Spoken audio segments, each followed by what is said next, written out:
Radio Infinita, idioma universal, con el auspicio de BCI Corporate and Investment Banking presentan Mirada Financiera. La periodista Paulina Yarur analiza los principales hechos que mueven a los mercados financieros de Chile y el mundo. Esto, seguro. Con todos volados. ¿Cómo están? Bienvenidos. Comienza hasta ahora Mirada Financiera en este viernes 17 de abril de 2015. Hoy, junto a Alejandro Fernández, gerente de estudios de Géminis. ¿Cómo estás, Alejandro? Bienvenido. ¿Qué tal, Paulina? Atrasados llegamos, ¿ah? Muy bien, corriendo, pero llegamos a sí. tiempo. Estamos al aire cuando comienza Mirada Financiera. Sí, Lo parece. logramos. Lo logramos, Sí. parece, ¿eh? Está bien, está bien. Bueno, vamos a hablar hoy día. No hay tantas noticias como de cifras macro, pero sí hace una semana que hemos tenido grandes o importantes noticias con respecto al gigante asiático. Ayer también hubo movimiento en nuestro país, pero mantención de tasa de política monetaria. Es interesante ver qué hay detrás, qué pasa con el comunicado que entregó el Banco Central. También a nivel externo, ha sido una semana de cifras mixtas en Estados Unidos. Tenemos en Europa esta reunión que sostuvo, ¿no es cierto?, Mario Draghi, y a esta hora también en Washington está esta reunión del Fondo Monetario Internacional. Veíamos también palabras de la señora Christine Lagarde con respecto a Grecia. Sí. Vamos a estar analizando todos esos temas, pero antes... Y el fondo publicó también su revisión de las proyecciones. Exactamente. semestrales, sí. Nos vamos a las cifras, a los mercados. Vamos al Asia, ya las plazas cerradas a esta hora. El Nikkei descendió de una manera bien importante en el día de hoy, un 1,17%. Hang Seng de Hong Kong también abajo, un 0,31%. Y Shanghái arriba, un 1,83%. Habló Li Keqiao con respecto, ¿no es cierto?, a que sinceraba en una entrevista que le hacen en Financial Times diciendo que era complicado llegar al 7%. Un poco en línea como lo que había hecho el Fondo Monetario Está costando Internacional. cada día más cocinar las cifras. Exactamente, sí. Entiendo perfectamente lo que va esa apreciación y coincido contigo, Alejandro. Nos vamos a Europa. El FTSE 100 de Londres avanzó en el día de hoy un 0,93%, el CAC 40 de París abajo un 1,55%, el DAX alemán bien importante abajo un 2,58% y el IBEX 35 de España un 2,17%. ¿Qué habrá pasado ahí, Alejandro? La verdad es que no he estado muy metido en los mercados hoy día, así que... Bajó de una manera bien Sí, importante. sí. Nos vamos a Estados Unidos, que también está en rojo, el Dow Jones bajando, está ahora un 1,39%, el Standard & Poor's 1,02 también abajo y Nasdaq 1,46. Siguiendo la tónica negativa, el IPSA está bajando hasta ahora un 0,83% y el IJPA también desciende un 0,72%. ¿Qué pasó con el cobre? Un alza de un 0,4% tuvo el metal rojo en la Bolsa de Metales de Londres, llegando a una cotización internacional de $2,75. ¿Qué pasó con el dólar? Tuvo un avance un poquito más de un peso, 1,1 peso para ser más preciso con respecto al cierre de ayer, comprador 612,6 y vendedor 612,9. Partimos por la reunión del Banco Central en el día de ayer, mantención de la tasa de política monetaria en un 3%, pero un dejo de atención en el tema de la inflación. Sí, en realidad no había muchas expectativas de que el Banco Central pudiera proporcionar una sorpresa el día de ayer, sino que la atención estaba centrada en el contenido del comunicado que iba a ratificar la tasa de política en ese nivel. Y respecto de las declaraciones que se hicieron en torno a la fecha de publicación del IPOM y el contenido mismo del IPOM, uno podría decir que el comunicado fue un poquito más dovish, más blando. No hubo cambio en el sesgo de la política, se mantiene neutral, cosa que era esperada y que parece razonable. O sea, cuando el Banco Central dijo a fines de año vamos a empezar a pensar en cambiar la tasa, bueno, eso significa que el sesgo se mantendría neutral hasta muy cerca de fines de año. Pero el análisis es básicamente el mismo del comunicado anterior, donde se reconoce sí que la inflación de marzo fue algo mejor de lo que se esperaba, no así los indicadores subyacentes, y básicamente yo diría que no hubo más novedades, salvo, como te digo, que tal vez el comunicado fue un poquito más blando de lo que había sido previamente. Puede que haya sido la dosis justa de dureza o de blandura, no sé, pero no hay sorpresa, no hay mayor noticia, no hay novedades, no hay reacción del mercado frente a eso, y lo que cabe ahora es esperar hasta cuándo se mantiene la tasa. Yo tengo la impresión de que vamos a llegar a diciembre sin que se mueva. Tú también eres de los analistas, los economistas, Alejandro, que ha cambiado un poco su visión con respecto al desarrollo de la economía nacional para este 2015. Te lo pregunto porque hay aprensión en cuanto a que el crecimiento de nuestro país, con las cifras que han salido, va a ser bastante menor que lo que se preveía a principios de año. Bueno, hay algunos elementos nuevos que están sesgando un poquito hacia abajo la proyección, el tema de las avalanchas y las inundaciones en el norte, que el Banco Central está reconociendo que van a tener un efecto mayor. Hoy día se publicaron los antecedentes para la reunión de política monetaria y hay algunos gráficos y cuadros destinados a entender, digamos, cuál es el posible impacto de lo que ha estado sucediendo en el norte. Y la evaluación que se hace es que en marzo el IMASEC va a ser claramente bajo. Como consecuencia de eso, eventualmente podría haber efectos en algunos meses siguientes. Bueno, efectos sobre todo si uno mira, por ejemplo, cuando salen los datos del porcentaje de destrucción de los predios agrícolas, que estaba leyendo un 30%, veíamos, ¿no es cierto?, cómo con lentitud el comercio ha comenzado a desarrollarse. Veíamos incluso que Transbank daba facilidades a las personas en el norte del país. Sabemos todavía que la tarea es muy, muy ardua. Le aprovechamos de mandar un saludo a quienes nos escuchan en esa zona del país, porque Infinita está en Calama, por ejemplo, en la 105.3 y en Copiapó también en la 102.1 y en mi querida Serena en 103.3. Un saludo especial para los habitantes de La Serena y por supuesto de Coquimbo y La Herradura. Bueno, entonces también para Punta Arenas, el 102.5. Me parece muy bien, muy bien, por supuesto. Me parece. ¿Está bien? Sí, sí, ya, está bien, sí sabemos, ¿no es cierto?, que tenemos estos ancestros pingüinos, ¿no es cierto? Exactamente. Bueno, entonces, el panorama es de que producto de estas catástrofes vamos a tener algún impacto negativo y vamos también a ver probablemente una evolución un poquito más floja. O sea, los indicios que hay, por ejemplo, los datos de comercio exterior a fines de marzo o incluso la primera semana de abril, muestran que por el lado de la inversión no hay ni una recuperación, vuelve a haber una caída importante en las importaciones de bienes de capital, las importaciones de consumo también en la primera semana de abril vuelven a caer de manera bastante importante. Entonces, los antecedentes más bien apuntan a que dentro de un rango de 2,5 a 3%, probablemente las agujas están apuntando más bien hacia abajo que hacia arriba. Sobre todo también si mezclamos, ¿no es cierto?, las cifras, lo que tiene que ver, porque se hacía un análisis, estuve leyendo de cómo impacta, ¿no es cierto?, el fin de esta desaceleración de China y también el fin del superciclo del cobre en las economías emergentes, las economías latinoamericanas como la nuestra.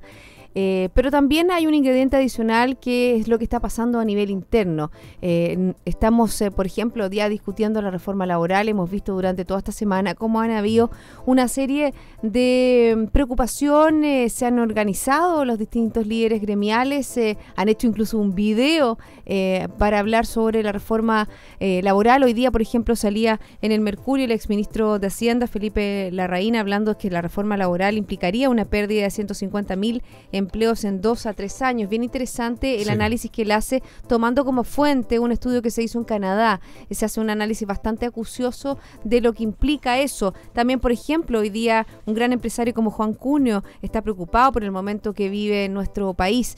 Yo creo que hay una serie de ingredientes anexos a lo que está pasando en el ámbito internacional, a lo que está pasando con relación a China, que hacen, ¿no es cierto?, que nuestra economía pueda tener algún debilitamiento un poco mayor. Bueno, la verdad es que yo creo que no hay ninguna excusa de afuera para justificar el pobre desempeño de nuestra economía el año pasado y probablemente este año. Yo creo que todos los factores son esencialmente domésticos, y salvo lo que está asociado a la inversión en la minería, que venía cayendo desde el 2013 y que se acentuó durante el año pasado. Pero en realidad creo que hay un problema que tiene un porcentaje de causa interna mucho mayor que la externa. Algo parecido ocurre en Brasil, donde hay una recesión ya formalmente prevista por la mayoría de los analistas, también por el Fondo Monetario. En Perú hay algunos problemas. Curiosamente, y eso muestra un poco la inestabilidad histórica de América Latina, en la medida que las cosas se han complicado un poco por la caída del precio del petróleo, por la caída del precio del cobre, dependiendo de qué país estemos comentando, empiezan a aparecer algunos problemas internos también, y no es exclusivo de Chile eso, pero sin duda que aquí el impacto ha sido muy severo. Bueno, también dentro de lo que significa el impacto y los al debe que estamos en nuestro país, tiene que ver con la electricidad, tiene que ver con la energía. Veíamos, por ejemplo, que el gobierno firma un decreto para unir los sistemas eléctricos y buscar uno único. Sabemos, ¿no es cierto?, que el sistema interconectado del norte con el sistema interconectado del sur, hay una zona cero, como se podría decir, una brecha sí, de 500 kilómetros que no ha logrado ser interconectado, y cómo se podría manejar de una mejor forma las holguras entre una zona y otra. Sobre todo, por ejemplo, que aquí estaba leyendo que es un estudio que hace el Foro Económico Mundial, que entre 124 países Chile ocupa el lugar número 13 de las naciones con mayores precios de la electricidad para la industria. Fíjate que las cuentas de luz se han incrementado en un 30% en los últimos 5 años, lo que afecta, por supuesto, tanto a las personas como a la competitividad de las empresas. Sí, ese es un tema que se viene arrastrando desde hace tiempo. La interconexión entre el SEDEC-SIC y el SEDEC, ¿cómo se llama? El del norte. Es que es más fácil decir, el sistema interconectado del norte, el sistema interconectado... SEDEC-SINC y SEDEC-SIC. Es un parece tema que trabalengua. Parece trabalengua, sí. Sí. Lo va a llevar a cabo la empresa Suez, que tiene un proyecto que ha sido apoyado y validado por el gobierno y que debiera estar operativo a partir del año 2018 aproximadamente.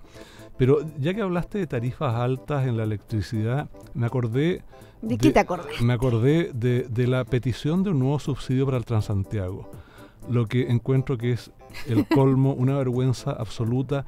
O sea, porque ya ni siquiera está la excusa de que es para mejorar el funcionamiento del sistema, para que, no sé, los buses sean mejores, los horarios se cumplan, algo así, sino que simplemente para tapar el hoyo de caja que se produce porque cada vez menos gente lo usa y cada vez menos paga el servicio cuando lo usa.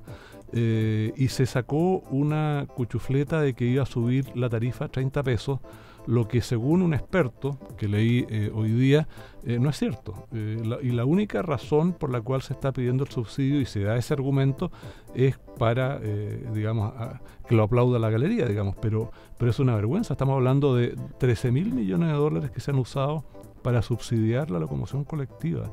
No, es una vergüenza y no funciona su cabalidad. Sabemos, ¿no es cierto?, la cantidad de deficiencias que hay en los tiempos de espera. Se han tratado de hacer en las calles un uso más racional de las vías y la verdad que no ha logrado sostener un sistema que en papel se veía muy bueno. Se veía muy bonito y ha redundado en una sobreutilización del metro. Y hemos visto, ¿no es cierto?, cómo el sistema funciona a su máxima, al límite de su capacidad. Sí. Es muy, muy complejo. Fíjate que en esa misma línea, en hablar sobre cosas que se pueden tildar como más populista, pero que no tienen un asidero con respecto a lo que significa una estructura de libre mercado, es lo que habíamos conversado también en este programa y que va a comenzar la discusión el próximo 20 de marzo, la semana del 20, precisamente el lunes 23, la discusión en la sala de los senadores, que tiene que ver con esta hacer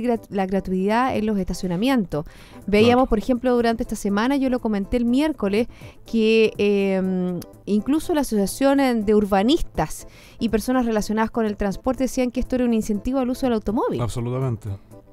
Porque, claro, o sea, si es gratis, bueno, vamos en auto, lo dejamos estacionado ahí, hacemos lo que se nos ocurra y después volvemos y lo sacamos. O sea, va contra toda la intención que hay supuestamente en nuestro país y en general en la mayor parte del mundo de incentivar el uso del transporte público.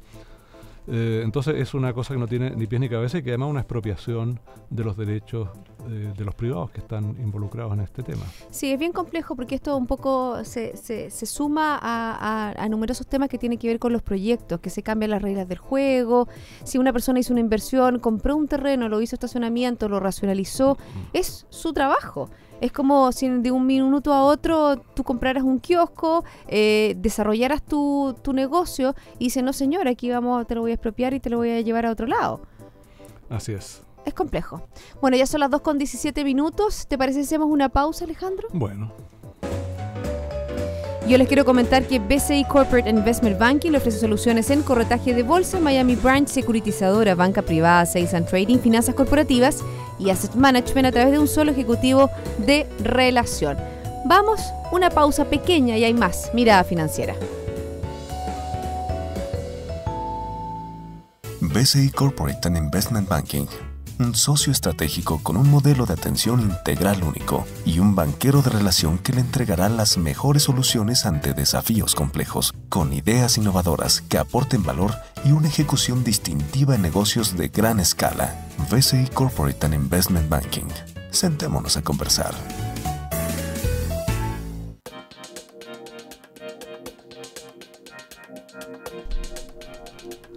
Ya estamos de vuelta, son las 2:18. Les quiero comentar que en sus decisiones financieras, BCI Corporate Investment Banking está junto a usted con un modelo de atención integral único que aporta valor y una ejecución distintiva. Sentémonos a conversar. Seguimos precisamente conversando con Alejandro Fernández. Él es gerente de estudios de Géminis, mi panelista de los días viernes. Que ya este programa también es tuyo, Alejandro. Nos vamos ¿Hacia dónde? Te dije callado. Hacia Estados Unidos. Cuando te dije que era tuyo el programa. Sí, me empecé a calcular. Empezamos a hacer los cálculos, bueno. Eso se refleja en el cariño que hay hacia nuestros panelistas. Está bien. Bueno, vámonos a Estados Unidos o también a China. Viajemos un poco más lejos. Hoy día salen las declaraciones, ¿no es cierto?, de este premier chino al Financial Times, el Li Keqiao, que dice que no será fácil lograr otro 7% de crecimiento este año. Tú decías así de una manera un poco burlesca de que no se podían cocinar bien las cifras, tenían problemas para cocinar este pan, le faltaba algún ingrediente, tenía mucha sal, había que sacarle la sal al pan para que quedara cocinado y preciso en este horno de 7%. Sí, bueno, el número salió finalmente lo que se había estado previendo, pero efectivamente el margen de maniobra es pequeño, la proyección oficial es de 7%. Hay estimaciones más bien de una desaceleración hacia adelante. En el primer trimestre hay que complementar lo del 7% que es respecto de igual periodo del año anterior con la variación trimestral desestacionalizada, que fue bastante modesta, equivale a un crecimiento respecto del cuarto trimestre de 5,3%, que es la más baja en muchos años. Entonces, se nota que hay ¿Y la inversión tampoco ha crecido a margen importante? La inversión ha estado un poco frenada, la política monetaria ha estado jugando un papel importante para tratar de mantener el gasto, pero se ve que hay una pérdida de dinamismo clara en el margen, y por lo tanto que probablemente China no va a tener un impacto como solía tenerlo en el crecimiento mundial. Ahora, lo que es interesante, y esto lo vinculo con la revisión de las proyecciones del Fondo Monetario en el World Economic Outlook que se publicó esta semana, ellos mantienen las proyecciones de crecimiento mundial, y uno de los que apuntala esto, bueno, aparte de que subieron las proyecciones para la Unión Europea, bajaron las de Estados Unidos, que estaban un poquito exageradas, es India, que... Bueno, eso iba a entrar, estaba buscando sí, la página. Yo te vi por eso. Me viste y dije, te lo voy a decir yo primero. Sí, exactamente. Sí, porque fíjate que estaba leyendo aquí, hay un... India dice, avanza en el pulso, avanza paso a paso. ¿Llegó la hora del tigre? Es la pregunta que se hace. Bueno, ¿Llegó la hora del tigre o no? Yo creo que es un poquito prematuro todavía anunciar la llegada del tigre, pero sin duda que hay buenas expectativas de que India pase a ocupar el papel que tuvo China durante muchos años. Sí, dice, Estamos por hablando ejemplo, de dimensiones completamente distintas. Tienen básicamente la misma población, pero la economía de India es, no sé, un cuarto de la China. Así es que para que tenga efecto importante en la economía mundial va a pasar un buen tiempo, creciendo a tasas del 7 o el 8%, que se está proyectando para este año y el que viene. Exactamente, según las últimas proyecciones que tú mencionabas, China es superada por primera vez en 16 años. y obviamente que mantendría India una expansión de 7,5% en los próximos 5 años. Bueno, y también tenemos el gobierno del primer ministro Narendra Modi. Narendra Modi, sí, lo perfecto. dije bien, ¿o no? Porque lo dijiste bien, sí.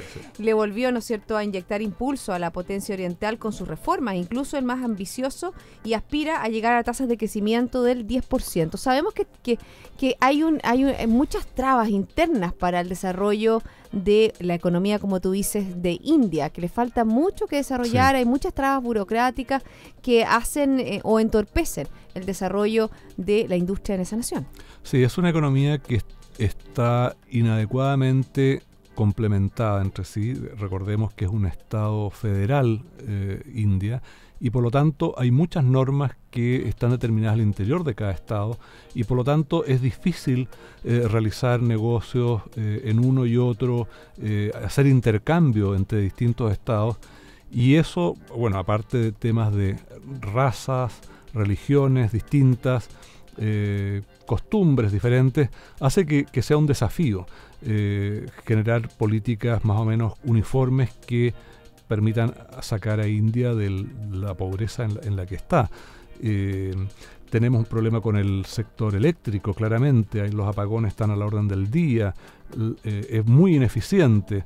Se utiliza el carbón, o principalmente carbón producido dentro de India, pero el abastecimiento es bastante inestable. O sea, hay muchas dificultades, hay cosas bastante básicas que arreglar antes de que uno pueda decir propiamente India está en una trayectoria de emular, de imitar lo que hizo China desde 1980 en adelante. Fíjate que también está viendo que está años luz en todo lo que dices tú del desarrollo de infraestructura. Ha sido un poco el impulso que ha querido tener Modi, porque desde que asumió el poder en mayo del año pasado, ha hecho muchos esfuerzos en atraer inversiones para precisamente la construcción, las líneas férreas, y así obviamente asegurarse de que existan las condiciones necesarias para comenzar el crecimiento de esa economía. Algo en que China está muy adelantado, incluso sobre adelantado. Veíamos, ¿no es cierto?, como todo lo hizo tan grande que hay ciudades incluso fantasmas o lugares de trenes donde son gigantescas, todo hecho con pensando en la población que tiene este gigante asiático. Sí, bueno, China ha invertido muchísimo en infraestructura y todavía tiene necesidades de inversión importantes hacia adelante, y eso da una idea de lo desafiante que es el futuro para India. O sea, lograr emular eso, que es básico para generar condiciones de crecimiento estable y sostenido en el tiempo. Se requiere buena infraestructura de todo tipo, caminos, represas, transmisión eléctrica y generación eléctrica, puertos. O sea, hay muchísimo que hacer, y eso claramente puede darle un impulso importante al crecimiento de esa economía si es que logra generar reglas de juego, condiciones de inversión, porque una de las cosas que ha caracterizado a India es que en general ha sido bastante reacia a aceptar la inversión extranjera, o por lo menos que le ha puesto limitaciones importantes. Oye, te quiero comentar un dato freak, que Putin tuvo una entrevista. Vladimir Putin, sí, ajá, el presidente ruso. Ok, más preciso. Sí. Tuvo una entrevista, todos los años tiene una entrevista con los medios de comunicación. Y aquí estaba mirando una foto donde se ve, mira, la cantidad de periodistas, y son también que le da él contesta las preguntas que le hace la ciudadanía. Pero es interesante, a lo mejor no lo que contestó, sino que el mensaje que nuevamente tiró Occidente. Dice que Occidente quiere limitar el desarrollo de Rusia. Uh-huh. Fueron una de sus frases, porque, bueno, obviamente que se le preguntó qué pasa con Ucrania, qué pasa con su relación con Europa, qué pasa, ¿no es cierto?, con la política monetaria, qué pasa con las empresas, qué pasa con el financiamiento. Pero él contestó así, bueno, es que Occidente quiere limitarnos nuestro desarrollo. Es un discurso que él ha mantenido por mucho tiempo y que juega la carta nacionalista y que obviamente le sirve para mantener la popularidad dentro de su país. Nos queda poco tiempo, parece. ¿Sí quiere ir a Estados Unidos? Vamos a Estados Unidos. Hoy día hubo algunos datos. Se ratifica el buen momento por el que pasan los consumidores. La Universidad de Michigan entregó su dato de consumo, la confianza al consumidor, y alcanzó su segundo nivel más alto desde 2007. Y si uno toma el promedio de los últimos 5 meses, es el más alto desde el año 2004, es decir, estamos con un nivel bastante inusual, bastante inédito, y eso apunta a que los consumidores están todavía con ganas de seguir gastando, son los que están sustentando la reactivación de la economía norteamericana. Pero, por ejemplo, faltan algunos datos que, o sea, dentro de lo que la balanza hay datos mixtos. O sea, por ejemplo, el mercado inmobiliario que está todavía aún debilitado, las cifras que tuvimos de ADP, de empleo, que fueron muy bajas en relación a lo que se esperaba. Fueron de 125.000, precisamente si me equivoco, y se esperaba más de 200.000. Sí, yo creo que, bueno, hay de repente indicios de un cierto efecto de la fortaleza del dólar que está generando un impacto negativo, la caída del precio del petróleo que está generando otro impacto por el lado de la producción y la exploración, pero por el lado de los consumidores la cosa se ve bastante bien. Ahora, lo que se está anticipando es que para el primer trimestre, que terminó hace poquito, ¿no es cierto?, y cuya primera estimación se va a conocer a fines de este mes, los resultados van a ser relativamente malos. O sea, se va a dar la misma situación que el año pasado, que el primer trimestre fue malo y después hubo una aceleración importante. Nos quedamos con que la aceleración también se produzca. Lo que parece seguro es que el primer trimestre no va a ser muy bueno, y eso también ha llevado a algunos presidentes de la Reserva Federal a declarar que en realidad el momento de subir la tasa todavía está lejano. Es un tema que no se ve muy claro hasta antes de septiembre, probablemente más hacia fines de año. Pero fíjate que tú dices, esta confianza que hay en el consumidor no se ha reflejado en el tema de la inflación, que sigue estando a niveles muy bajos en Estados Unidos. Bueno, hoy día de hecho se publicó la inflación, fue bastante baja, más o menos acorde a lo que se estaba previendo. Sí, pero eso yo creo que tiene que ver mucho con que la presión salarial es todavía moderada. Pero ojo, en los últimos 4 o 5 meses, hoy día salieron salarios reales también, se nota una cierta aceleración. Fíjate que lo hablábamos durante esta semana, creo que con Alejandro, con tu tocayo, que por ejemplo empresas como Walmart y empresas como McDonald's, que son empresas en el fondo de consumo importante, le habían aumentado el sueldo, le habían subido el sueldo a sus trabajadores. Hay una decisión política ahí. Walmart es conocido por pagar mal en Estados Unidos, y yo creo que es parte de una campaña de relaciones públicas este anuncio de aumentar las remuneraciones más bajas. En el caso de McDonald's, tiene una publicidad en contra muy grande por el tipo de alimentación que entrega, y también paga salario mínimo normalmente, entonces también está probablemente tratando de mejorar su imagen. Pero más allá de esos casos puntuales, se observa una tendencia un poquito más generalizada en la medida que el mercado del trabajo se está comenzando a apretar un poco, y eso evidentemente va a significar que la capacidad de gasto de las familias se va a potenciar, y eso podría implicar aumentos de costos, eventualmente algo más de inflación en los próximos meses. Se nos quedan pocos segundos para terminar el programa. ¿Usted sabe lo que le voy a preguntar? Que viene la próxima semana. Obvio. Que yo no voy a estar. Ah, no, hasta más encima lo dice a través de los micrófonos, ni siquiera me avisas antes, nada. Que tú llegaste tarde, pues no te puedo avisar. Dios mío, Alejandro Fernando, o sea, el próximo viernes no vienes para acá. No vengo. Ok, entonces adelante, que me voy a perder de comentar contigo. El otro detalle te lo voy a dar después. Ya, ¿qué viene? No, la verdad es que no hay muchos datos, digamos, importantes. Hay ciertamente estadísticas en Estados Unidos, en otras partes, pero no hay ningún evento así particularmente importante o llamativo que pudiera merecer comentarios especiales durante la próxima semana. Bueno, entonces vamos a seguir atentos qué pasa por eso no vengo. Ah, por eso no viene, ok. Bueno, es igual, si no hay tema, igual hacemos un programa entretenido, claro. Alejandro. Si no hay tema, lo inventamos. Lo inventamos, por supuesto. Bueno, en nuestro país va a seguir todo lo que significa la discusión a nivel del Congreso, lo comentamos, el tema de la discusión en el Senado con respecto a los estacionamientos, también está el tema de la reforma laboral que va a seguir su curso. La verdad es que hay una agrupación bien interesante y bien importante bastante bien variopinta, como es una palabra interesante, con respecto al gremio empresarial, y no solo el gremio empresarial, sino que exministros, académicos que bogan, ¿no es cierto?, por un mejoramiento de esta reforma que podría ser una gran oportunidad para mejorar algo tan importante como es la productividad en nuestro país. Y se acaba Sábado Gigante. Se acaba Asado Gigante. Sí. Sí. Todo tiene que terminar en algún momento, ¿te fijas? Bueno, espero que no sea tu participación en este programa. También lo digo públicamente. Que tengas un excelente fin de semana. Te echaremos de menos la próxima y espero tenerte de vuelta pronto. A todos ustedes, sigan en compañía de Radio Infinita. Nos reencontramos el lunes. Que tengan un excelente fin de semana.